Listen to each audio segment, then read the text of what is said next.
The following story has been brought to you by StoriesToInspire.org. My brother years ago, he's a tzaddik, my older brother, and he donated a kidney anonymously. And the person he donated to was a secular Israeli woman. I don't even know if he knew that was going to be the recipient, but that's who was the recipient. A secular Israeli woman. She had a few children. She was on dialysis. And I remember I came to the hospital. He asked me to come to the hospital the morning after the kidney transplant to help him put on tefillin.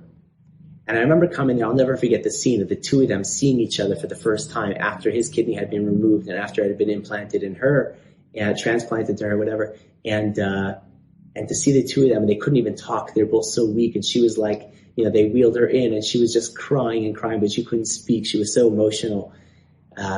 And Baruch Hashem, they're both very healthy today. It's amazing. In fact, my brother, when her kids got married, my brother went out to the wedding in Israel and enjoyed them at the wedding. I don't know if he officiated or something, but one thing my brother told me was he said to her after the kidney transplant, he said, I'm so glad that I did this. Because I always wanted to have the mitzvah of lighting Shabbos candles, but it was always my wife's mitzvah. Now part of me could light Shabbos candles every Friday night. And he said it to her sort of like dropping a hint, because she doesn't light Shabbos candles. She's a secular Israeli woman. And she said to him, from now on, your kidney's going to light Shabbos candles. Beautiful. When we can inspire, educate, help another Jew to do a mitzvah, and that Jew starts doing a mitzvah because we helped them do that mitzvah, we get the merit as if we did that mitzvah.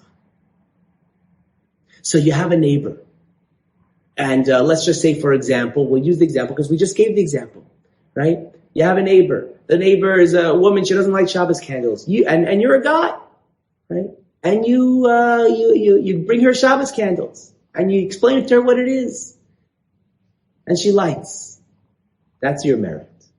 I'm just using that example because we just use it with the kidney, right? Farmers in Israel, we just came out of Shemitah. We know that there's a whole thing where Klal Yisrael, everybody gathers together to help out the farmers, right? Okay, maybe that's an aspect of it as well. But the point is that every single time we can help another Jew do a mitzvah, even if it's a mitzvah that we can't do ourselves ever, we get schar, as if we did the mitzvah ourselves. Enjoyed this story? Come again. Bring a friend. StoriesToInspire.org